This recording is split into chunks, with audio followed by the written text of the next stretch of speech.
క్రీస్తునందు ప్రియమైన ప్రేమధార టీవీ వీక్షకులకు మన రక్షకుడును ప్రభు అయిన యేసు క్రీస్తు ఘనమైన నామంలో శుభములు తెలియజేస్తున్నాం. నేటి మన ధ్యాన భాగంగా యోహాను సువార్త 1వ అధ్యాయము 29 నుండి 51వ వచనం వరకు ధ్యానించుకుంటాం. గత సందేశాల్లో యోహాను సువార్త ఉపోద్ఘాత వివరాలతో పాటు యేసే దేవుని వాక్య స్వరూపమని తెలుసుకున్నాం. కనిపించిన యేసు కనిపించని దేవుని యొక్క ప్రత్యక్ష అవతారమని తెలుసుకున్నాం. యోహాను తన సువార్తలో లోకరక్షకుడైన యేసును స్పష్టంగా చూపించాడు. ఇక ఈ పాఠంలో యేసును లోక పాపాన్ని మోసుకుపోయే దేవుని గొర్రెపిల్లగా యోహాను చూపిస్తూ ఉన్నాడు. ఆది కాండంలోని గొర్రెపిల్ల ఈ గొర్రెపిల్లగా చూపించబడిన వివరాలను ఇందులో చూస్తాం. అబ్రహాము ఇస్సాకుల కొరకు ఈ గొర్రెపిల్ల మోరియా పర్వతం వద్ద నిలవబడి ఉంది. సర్వలోక రక్షకుడైన యేసే ఆ గొర్రెపిల్ల.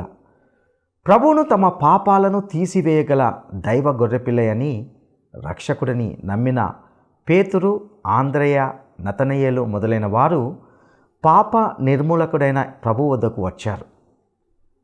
వీరికి సంబంధించిన కొన్ని శ్రేష్టమైన సత్యాలను ఇందులో మనం తెలుసుకోబోతున్నాం. ఇంకా పాపమును గూర్చిన వివిధ విషయాలను గూర్చి వింటాం. ఇక పాఠము విందామా? సోదరి సోదరులారా, దేవుని బిడ్డలారా, విశ్వాసులారా, మీరంతా బాగున్నారా? ఈరోజు మన పాఠం యోహాను సువార్త 1వ అధ్యాయం 29 నుండి 51వ వచనం వరకు. సావధానంగా వినండి. మరునాడు యోహాను యేసు తన వద్దకు రాగా చూచి అన్నాడు, ఇదిగో లోక పాపమును మోసుకొని పోయే దేవుని గొర్రెపిల్ల. నా వెనుక ఒక మనుష్యుడు వస్తున్నాడు. ఆయన నాకంటే ప్రముఖుడు గనుక నాకంటే ముందటి వాడయ్యాడని నేనెవరిని గూర్చి చెప్పానో ఆయనే ఈయన. నేను ఆయనను ఎరగని వాణ్ణే, కాని ఆయన ఇశ్రాయేలుకు ప్రత్యక్షమవ్వాలని నేను నీళ్లలో బాప్తిస్మమిస్తూ వచ్చాను. యోహాను సాక్ష్యమిస్తూ ఇంకా అన్నాడు, ఆత్మ పావురము వలె ఆకాశము నుండి దిగి రావటము చూచాను. ఆత్మ ఆయన మీద నిలిచాడు. నేను ఆయనను ఎరుగను, గాని నీళ్లలో బాప్తిస్మమివ్వటానికి నన్ను పంపినవాడు నాకు చెప్పాడు, నువ్వు ఎవని మీద ఆత్మ దిగి వచ్చి నిలవటం చూస్తావో ఆయనే పరిశుద్ధాత్మలో బాప్తిస్మమిచ్చేవాడు. ఈయనే దేవుని కుమారుడని నేను తెలుసుకొని సాక్ష్యమిచ్చాను. సోదరీ సోదరులారా, వింటున్నారా? బాప్తిస్మకుడైన యోహాను యేసును గుర్తిస్తున్నాడు. ఈయన రక్షకుడు, మెస్సియా, దేవుని గొర్రెపిల్ల. పాపాలను తొలగించాడు, శిలువ మీదికి పాపాలను మోసుకు వెళ్ళాడు. సర్వశక్తిమంతుడైన రక్షకుడు, నిత్య రక్షకుడు. ఎప్పుడైనా ఎవరైనా ఎక్కడైనా ఆయన వద్దకు రావచ్చు, ఎట్టి అభ్యంతరమూ లేదు. అలనాడు అబ్రహాము ఇస్సాకుకు ఇచ్చిన వాగ్దానమునకు నెరవేర్పే యేసు. ఆదికాండం 22వ అధ్యాయం 7, 8 వచనాలు. ఇస్సాకు తన తండ్రి అయిన అబ్రహామును అడిగాడు, నిప్పు కట్టెలు ఉన్నవి కాని దహనబలికి గొర్రెపిల్ల ఏది? అబ్రహాం అన్నాడు, నా కుమారుడా, దేవుడే దహనబలికి గొర్రెపిల్లను చూచుకుంటాడు. ఆ గొర్రెపిల్ల ఈ యేసే. దేవునికి స్తోత్రం. ఆదికాండంలో కయీను అర్పణ సరైంది కాదు, హేబేలు అర్పణ సరైంది. హేబేలు గొర్రెపిల్లను తెచ్చాడు. తరతరాలుగా యుగయుగాలుగా యూదులు బలిపీఠం మీద అర్పించిన అసంఖ్యాకములైన గొర్రెపిల్లలు సూచించిన ప్రవచనానికి దేవుని గొర్రెపిల్ల అయిన యేసే నెరవేర్పు. బాప్తిస్మకుడు అన్నాడు, ఇదిగో లోకపాపమును మోసుకొని పోయే దేవుని గొర్రెపిల్ల. యోహాను అంటున్నాడు, నేను కాదు, అసలైన బాప్తిస్మకుడు యేసే. ఆయనే పరిశుద్ధాత్మలో అగ్నిలో మీకు బాప్తిస్మమిస్తాడు. 35వ వచనం. మరునాడు మరలా యోహాను అతని శిష్యులలో 2 నిలిచి ఉండగా అతడు నడుస్తున్న యేసు వైపు చూచి, ఇదిగో దేవుని గొర్రెపిల్ల అన్నాడు. అతడు చెప్పిన మాట ఆ 2 శిష్యులు విని యేసును వెంబడించారు. యేసు వెనక్కు తిరిగి వారు తనను వెంబడించడము చూచి, మీరేమి వెతుకుతున్నారు అని వారిని అడుగగా, వారడిగారు, రబ్బీ, నీవెక్కడ కాపురమున్నావు? రబ్బీ అనే మాటకు బోధకుడు అని అర్థం. వచ్చి చూడండి అని ఆయన వారితో చెప్పగా, వారు వెళ్ళి ఆయన కాపురమున్న స్థలము చూచి ఆ దినము ఆయన వద్ద బస చేశారు. అప్పుడు పగలు రమారమి 4 గంటల వేళ అయింది. యోహాను మాట విని ఆయనను వెంబడించిన ఇద్దరిలో ఒకడు సీమోను పేతురు యొక్క సహోదరుడైన అంద్రెయ. ఇతడు మొదట తన సహోదరుడైన సీమోనును చూచి అన్నాడు, మేము మెస్సీయాను కనుగొన్నాము. యేసునొద్దకు అతణ్ణి తెచ్చాడు అంద్రెయ. మెస్సీయా అనే మాటకు అభిషిక్తుడు అని అర్థం. యేసు అతని వైపు చూచి అన్నాడు, నీవు యోహాను కుమారుడవైన సీమోనువు, నీవు కేఫా అనబడుతావు. కేఫా అనే మాటకు రాయి అని అర్థం. ప్రియ సోదరీ సోదరులారా, వింటున్నారా? వచ్చి చూడండి అంటున్నాడు ప్రభువు. కీర్తనలు 34:8 యెహోవా ఉత్తముడని రుచి చూచి తెలుసుకోండి. 1 పేతురు 2:1 ప్రభువు దయాళుడని రుచి చూడండి. అప్పటికే సాయంకాలం కావస్తోంది. ప్రభువు వెంట అంద్రెయ వెళ్ళాడు. అతడు తన సోదరుడైన సీమోనును తెచ్చాడు. సీమోను చెంచల మనస్కుడు, తొందరపాటు మనిషి, ద్రవంలాగా పారి ఉపద్రవంలో పడిపోయే తరహా మనిషి. అతన్ని ప్రభువు రాయిలాంటి మనిషిగా మార్చాడు. అతనికి అదే పేరు పెట్టాడు. అతను పెంతెకొస్తు ప్రసంగం చేస్తే ఎలాంటి ఫలితం వచ్చింది? 3,000 మంది రక్షించబడి సంఘానికి చేర్చబడ్డారు. ఒక్క ప్రసంగంతో 3,000 మందిని సంపాదించాడు. 3,000 ప్రసంగాలు చేసినా ఒక్కరిని సంపాదించలేని బోధకులున్నారు, లేరంటారా? అపొస్తలుల కార్యములు 2:40-41 పేతురు వాక్యమును అంగీకరించిన వారు బాప్తిస్మం పొందారు. ఆ దినమందు ఇంచుమించు 3,000 మంది చేర్చబడ్డారు. యోహాను సువార్త 1:43 నుండి. మరునాడు ఆయన గలిలయకు వెళ్ళగోరి ఫిలిప్పును కనుగొని, నన్ను వెంబడించు అన్నాడు. ఫిలిప్పు బేత్సయిదావాడు, అనగా అంద్రెయ, పేతురు అనేవారి పట్టణ కాపురస్థుడు. ఫిలిప్పు నతనయేలును కనుగొని అన్నాడు, ధర్మశాస్త్రములో మోషే, ప్రవక్తలు ఎవరిని గూర్చి రాశారో ఆయనను కనుగొన్నాము. ఆయన యోసేపు కుమారుడైన నజరేయుడైన యేసు. అందుకు నతనయేలు అన్నాడు, నజరేతులో నుండి మంచిదేదైనా రాగలదా? ఫిలిప్పు అన్నాడు, వచ్చి చూడు. నతనయేలు తన వద్దకు రావటం యేసు చూచి అతన్ని గూర్చి యేసు అన్నాడు, ఇడుగో, ఇతడు నిజముగా ఇశ్రాయేలీయుడు, ఇతని యందు ఏ కపటమూ లేదు. నతనయేలు అడిగాడు, నన్ను నువ్వు ఎలాగ ఎరుగుదువు? యేసు అన్నాడు, ఫిలిప్పు నిన్ను పిలువక మునుపే నీవు ఆ అంజూరపు చెట్టు కింద ఉన్నప్పుడే నిన్ను చూచాను. నతనయేలు అన్నాడు, బోధకుడా, నీవు దేవుని కుమారుడవు, ఇశ్రాయేలు రాజువు. అందుకు యేసు అన్నాడు, ఆ అంజూరపు చెట్టు కింద నిన్ను చూచానని నేను చెప్పినందువలన నీవు నమ్ముతున్నావా? వీటికంటే గొప్ప కార్యాలు చూస్తావు. ఆయన ఇంకా అన్నాడు, ఆకాశము తెరవబడము, దేవుని దూతలు మనుష్య కుమారుని పైగా ఎక్కటము దిగడము మీరు చూస్తారు అని మీతో నిశ్చయముగా చెబుతున్నాను. ప్రియశ్రోతలు, వింటున్నారా? బెత్సయిదా గలిలయ సముద్రానికి అవతల ఉంది. పేతురు, అంద్రెయ, ఫిలిప్పు బెత్సయిదాలోనే ఉంటారు. వృత్తిరీత్యా వారు జాలరులు, బెస్తవారు. నతనయేలు ఒక పట్టాన నమ్మే రకం మనిషి కాడు. ఎదురు ప్రశ్న వేస్తూ అన్నాడు, నజరేతులో నుంచి మంచిది ఏదైనా రాగలదా? ఫిలిప్పు అన్నాడు, వచ్చి చూడరాదా? యేసు నతనయేలును గురించి అన్నాడు, ఇతడు నిజంగా ఇశ్రాయేలీయుడు, ఇతనిలో యాకోబు లక్షణాలు కనపడవు. నతనయేలు యథార్థపరుడు, ఇతడు ఇశ్రాయేలు, యాకోబు కాడు. మొదట్లో నతనయేలు సందేహం వెలిబుచ్చాడు. తోమా కూడా అలాగే మొదట్లో అనుమానం వ్యక్తం చేశాడు. నజరేతులో నుండి మంచిదేదైనా రాగలదా అన్న నతనయేలు వాస్తవాన్ని గ్రహించినవాడై, నీవు దేవుని కుమారుడవు, ఇశ్రాయేలు రాజువు అని సాక్ష్యమిచ్చాడు. నజరేతు నుండి మంచిది మాత్రమే కాదు, మహాశ్రేష్టమైనది వచ్చిందని నతనయేలు చూచి తెలుసుకున్నాడు. అల్పవిశ్వాసి, నిన్ను అంజూరపు చెట్టు కింద చూచాను అన్న కారణం చేత నమ్ముతున్నావా? నతనయేలు, నీవు ఇంతకంటే గొప్ప కార్యాలు జరగడం చూస్తావు. అవును, 3 సంవత్సరాలు నతనయేలు ఎన్నెన్నో గొప్ప గొప్ప సంగతులు చూచాడు. నిజమైన ఇశ్రాయేలీయుడా, నీలో యాకోబు లేడు. అలనాటి యాకోబు ఇల్లొదిలిపెట్టి పారిపోయాడు. ఏశావు అతని మీద పగపట్టాడు. యాకోబును చంపాలని చూచాడు. రాత్రిపూట బేతేలులో యాకోబుకు దేవుడు కనిపించాడు. పరలోకము నుండి భూమి మీదికి ఒక నిచ్చెన దిగి ఉంది. దేవదూతలు ఆ నిచ్చెన మీదిగా దిగి వస్తున్నారు, ఎక్కి వెడుతున్నారు. దేవుడు యాకోబును విడిచిపెట్టలేదు. దేవుణ్ణి ఇంటి దగ్గరే వదిలేసి వచ్చాను అనుకున్నాడు, కానీ దేవుడు అతన్ని వదల్లేదు.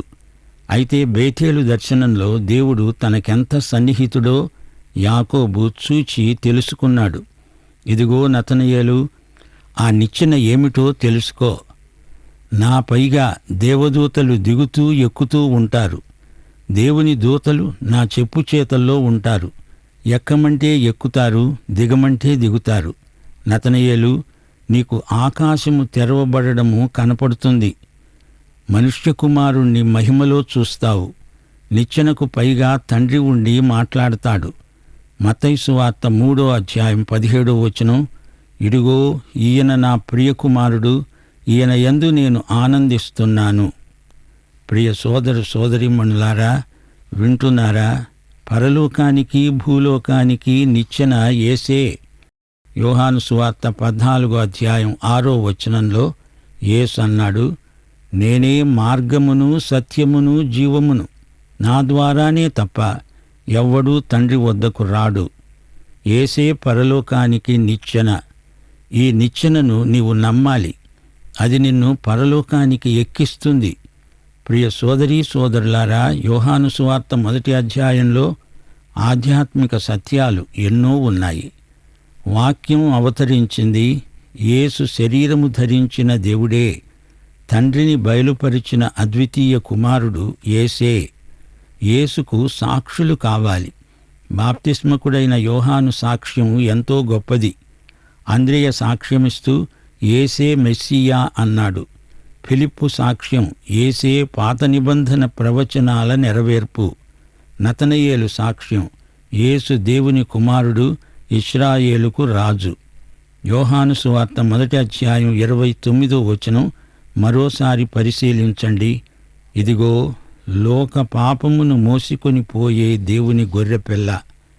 పాపం అంటే గురి తప్పటం. హమార్టియా అనేది గ్రీకు మూలం. పాపం అంటే అపజయం, దేవునికి అభ్యంతర కార్యం, దారి తప్పటం, చెడుగు చేయడం, అపరాధ భావన. ఇవన్నీ పాపము అనే మాటకు సంబంధించినవే. కొత్త నిబంధనలో పాపం అనే మాటలో చెడు తలంపు, ఆలోచన, క్రియ అన్నీ ఇమిడి ఉన్నాయి. యోహాను సువార్త 8వ అధ్యాయం 34వ వచనం, పాపము చేసే ప్రతివాడు పాపానికి దాసుడు. 46వ వచనంలో ప్రభు మతనాయకులను సవాలు చేస్తూ అన్నాడు, నా యందు పాపమున్నదని మీలో ఎవడు స్థాపిస్తాడు? 2 కొరింథీ 11వ అధ్యాయం 7వ వచనం, మిమ్ములను హెచ్చరించాలని మీకు దేవుని సువార్తను ఉచితంగా ప్రకటిస్తూ నన్ను నేనే తగ్గించుకున్నందున పాపం చేశానా? పౌలు ఇక్కడ పాపం అనే మాట సాధారణార్థంలో ప్రయోగించాడు. యాకోబు పత్రిక 1వ అధ్యాయం 15వ వచనం, దురాశ గర్భము ధరించి పాపమును కనగా పాపము పరిపక్వమై మరణాన్ని కంటుంది. దురాశ పాపమును కడుపుతో ఉన్న గర్భిణి. పాపానికి పుట్టిందే మరణం. ఇదే గ్రీకు భాషలో హమార్టియా. పాపమనేది ఒక దుష్ట నియమం. పాపి యొక్క క్రియాలక్షణమే పాపం. పాపమునకు జీతం మరణం. రోమాపత్రిక 5వ అధ్యాయం 12, 13, 20 వచనాలు. ఆదాము ద్వారా పాపం పాపము ద్వారా మరణము లోకంలో ప్రవేశించాయి. అలాగే మనుష్యులందరూ పాపము చేసినందున మరణము అందరికీ సంప్రాప్తమైంది. ధర్మశాస్త్రము వచ్చే వరకు పాపము లోకంలో ఉంది. ధర్మశాస్త్రము లేనప్పుడు పాపము ఆరోపించబడదు. పాపము ఎక్కడ విస్తరించిందో అక్కడ కృప అపరిమితముగా విస్తరించింది. హెబ్రీ పత్రిక 3వ అధ్యాయం 13వ వచనం, పాపము భ్రమ కలిగిస్తుంది. పాపం వల్ల హృదయం కఠినమవుతుంది. పాపక్రియలు స్పష్టములై ఉన్నాయి. మత్తయి సువార్త 12వ అధ్యాయం 31వ వచనం, మనుష్యులు చేసే ప్రతి పాపము దూషణ వారికి క్షమించబడతాయి, కాని ఆత్మ విషయమైన దూషణకు పాపక్షమాపణ లేదు. అపొస్తలుల కార్యములు 7వ అధ్యాయం 60వ వచనంలో స్టెఫను తనను చంపేవారిని గురించి విజ్ఞాపన చేస్తూ అన్నాడు, ప్రభువా, వారి మీద ఈ పాపం మోపవద్దు. 1 యోహాను 5వ అధ్యాయం 17వ వచనం, సకల దుర్నీతి పాపమే. అయితే యోహాను సువార్త 1వ అధ్యాయం 29వ వచనం అంటోంది, ఇదిగో లోక పాపమును మోసుకుపోయే దేవుని గొర్రెపిల్ల. ప్రియ శ్రోతలు వింటున్నారా? మరియా, ఎలిజబెత్తు బంధువులు. దాన్ని బట్టి యేసు, యోహాను శరీరరీతిగా బంధువులవుతారు. కాని ఆత్మరీతిగా యేసు తన విమోచకుడని యోహాను ఎరగడు. అందుకే నేనాయనను ఇప్పటి వరకు ఎరగను అని తన సాక్ష్యంలో అన్నాడు. యేసుక్రీస్తు బాప్తిస్మ వివరాలు యోహాను సువార్తలో రాయబడి ఉండలేదు. పరిశుద్ధాత్మ పావురాకారంతో రావటం యోహాను గుర్తుపట్టాడు. యెషయా గ్రంథం 11వ అధ్యాయం 2వ వచనం, యెహోవా ఆత్మ జ్ఞాన వివేకములకు ఆధారమైన ఆత్మ, ఆలోచన బలములకు ఆధారమైన ఆత్మ, తెలివిని, యెహోవా ఎడల భయభక్తులను పుట్టించే ఆత్మ ఆయన మీద నిలుస్తాడు. తీరా నిలిచాడు. మార్కు సువార్త 1వ అధ్యాయం 10వ వచనం, ఆకాశము చీల్చబడింది, పరిశుద్ధాత్మ పావురము వలె యేసు మీదికి దిగివచ్చాడు. పరిశుద్ధాత్మ బాప్తిస్మకుణ్ణి జలబాప్తిస్మకుడైన యోహాను మనకు పరిచయం చేశాడు. పెంతెకొస్తునాడు సంఘయుగం, పరిశుద్ధాత్మ యుగం ప్రారంభమైంది. 1 కొరింథీ 12వ అధ్యాయం 13వ వచనం, మనమందరము ఒక్క శరీరములోనికి ఒక్క ఆత్మయందే బాప్తిస్మము పొందాము. మనమందరము ఒక్క ఆత్మనే పానము చేశాము. యేసు దేవుని కుమారుడు. క్రీస్తును బట్టి మనం దేవుని పిల్లలం. యోహాను శిష్యులు ఇద్దరూ యేసు శిష్యులయ్యారు. యేసునే వెంబడించారు. యేసు వారిని అడిగిన ప్రశ్న ఎంతో అర్థవంతమైనది. మీరు దేనిని అన్వేషిస్తున్నారు? దేనికోసం మీరు చూస్తున్నారు? వారేమడిగారు? రబ్బీ, నీ నివాసమేది? నీవెక్కడ ఉంటావు? అడగటం ఎందుకు? వచ్చి చూస్తే మీకే కనపడుతుంది అన్నాడు ప్రభువు. ఆ ఇద్దరు శిష్యులు ఆ రోజంతా యేసుతో గడిపారు. అంద్రెయ యేసును మెస్సియాగా గుర్తించాడు. మెస్సియా అనేది హీబ్రూ పదం, క్రీస్తు గ్రీకు పదం, అభిషిక్తుడు అని అర్థం. పాత నిబంధనలో యాజకులను, రాజులను అభిషేకించేవారు. యేసు దేవుడు అభిషేకించిన యాజకుడు, రాజు. యేసు యాజకులకు యాజకుడు, రాజులకు రాజు. అంద్రెయ తెచ్చిన వ్యక్తి పెంతెకొస్తు మహాబోధకుడవుతాడని అతనికేం తెలుసు? అలాగే నీవు నేను తెచ్చే వ్యక్తులను దేవుడు ఎలా గొప్ప చేస్తాడో మనకేం తెలుసు? అంద్రెయగాక మరొకడు, అతడు జెబెదయి కుమారుడైన యోహాను అయి ఉండవచ్చునని పలువురి అభిప్రాయం. అతడు యాకోబు సోదరుడు, ఈ రచయితకు సోదరుడు. అంద్రెయ మంచి ఆత్మల సంపాదకుడు. సీమోనుకు యేసు కేఫా అని పేరు పెట్టాడు. కేఫా అనేది అరామిక్ భాష, పేతురు అనేది గ్రీకు భాష. కేఫా అన్నా పేతురన్నా అర్థం రాయి. పేతురును రాయిలాంటి గట్టి విశ్వాసిని చేశాడు యేసు ప్రభువు. యేసు అంటే పెద్ద సజీవ శిల. దానిని తాకి పేతురు సజీవమైన చిన్న రాయి అయ్యాడు. యేసు ఫిలిప్పును, నతనయేలును పిలిచాడు. ఫిలిప్పు యేసును యోసేపు కుమారుడని పరిచయం చేస్తున్నాడు. గాని నతనయేలు యేసు దేవుని కుమారుడని గ్రహించాడు. నజరేతులో నుండి మంచిది ఏదైనా వస్తుందా? మెస్సియా అయితే యెరూషలేము నుండి గాని హెబ్రోను నుండి గాని రావాలి గాని నజరేతేమిటి? అది నతనయేలు సందేహం. ఫిలిప్పు నతనయేలుతో వాదము చర్చ పెట్టుకోలేదు. వచ్చి చూడు అన్నాడు, అంతే. నేను నిన్ను ఇంతకు ముందే ఎరుగుదును. నీవు అంజూరపు చెట్టు కింద ధ్యానంలో ఉన్నప్పుడు నేను నిన్ను చూస్తూ ఉన్నాను అన్నాడు యేసు. యేసు సర్వజ్ఞత్వానికి నతనయేలు ఆశ్చర్యపోయాడు. ఇశ్రాయేలుకు రాజు నతనయేలును, నీవు నిజమైన ఇశ్రాయేలీయుడివి, యాకోబు లాంటి కపటం మాత్రం నీలో ఏమీ లేదు అన్నాడు. ప్రియ శ్రోతలు వింటున్నారా? 139వ కీర్తనలో మన దేవుని సర్వజ్ఞత్వం వర్ణించబడింది. దేవా, నేను కూర్చోవడం, నేను లేవడం నీకు తెలుసు. నా నడక పడక నీకు తెలుసు. నా అంతరింద్రియములను నీవే కలుగచేశావు. నేను పిండమునై ఉండగా నీ కన్నులు నన్ను చూచాయి. నతనయేలుకు ఆకాశం తెరవబడడం చూపిస్తానన్నాడు యేసు. ఆయన రాకడ సమయంలో దేవుడు తన బిడ్డలమైన మనకు పరలోక మహిమైశ్వర్యాన్ని తెరుస్తాడు. అది సరే. ప్రియ సోదరుడా, సోదరి, నీవు రక్షించబడ్డావా? దేవుడు అట్టి భాగ్యము నీకు దయచేయునుగాక. పాఠం సమాప్తం. మన ప్రభు అయిన యేసుక్రీస్తు వారి కృప, తండ్రి అయిన దేవుని ప్రేమ, పరిశుద్ధాత్మ యొక్క నిత్య సహవాసము మనకందరికీ సదాకాలము తోడై ఉండునుగాక. ఆమేన్. ప్రియులరా, యోహాను సువార్త 1వ అధ్యాయంలో ఇంతవరకు విన్న సందేశం ద్వారా మీరు ఎంతగానో సంతోషించారని నమ్ముతున్నాం. ఈ సందేశంలో యేసుక్రీస్తు శిష్యుల స్వభావ లక్షణాలను తెలుసుకున్నాం. నతనయేలు అనే శిష్యుడు ప్రశ్నించిన విషయాలకు యేసు అతనికి ఎంతో ఆశీర్వాదకరమైన జవాబులిచ్చాడు. మొదట ఆంద్రేయ ప్రభువును కనుగొన్నాడు. తదుపరి పేతురును తన వెంట తీసుకుని వెళ్ళాడు. పేతురు మనకు ఒక చంచల స్వభావిగా ఈ సందేశంలో మనం చూసాం. ద్రవం వలె కొనసాగి ఉపద్రవంలో పడిపోయే విధమైన వాడు. ఇందులో యేసును గూర్చి ఎంతోమంది గొప్పగా ఇచ్చిన సాక్ష్యాన్ని కూడా విన్నాం. యోహాను యేసు దేవుని గొర్రెపిల్లయని సాక్ష్యమిచ్చాడు. అంద్రేయ యేసును గూర్చి మెస్సియా అని సాక్ష్యమిచ్చాడు. ఫిలిప్పు యేసే పాత నిబంధన ప్రవచన నెరవేర్పు అని అన్నాడు. నతనయేలు యేసు దేవుని కుమారుడు, ఇశ్రాయేలు రాజు అని పలికాడు. శిష్యులు యేసును ఆయన ఎక్కడుంటాడో తెలుసుకోగోరారు. వారిని ప్రభువు తన ఇంటికి వచ్చి చూడమన్నాడు. వారిలో ఒక్కొక్కరిని గురించి ప్రభువు క్షుణ్ణంగా ఎరిగి ఉన్నాడు.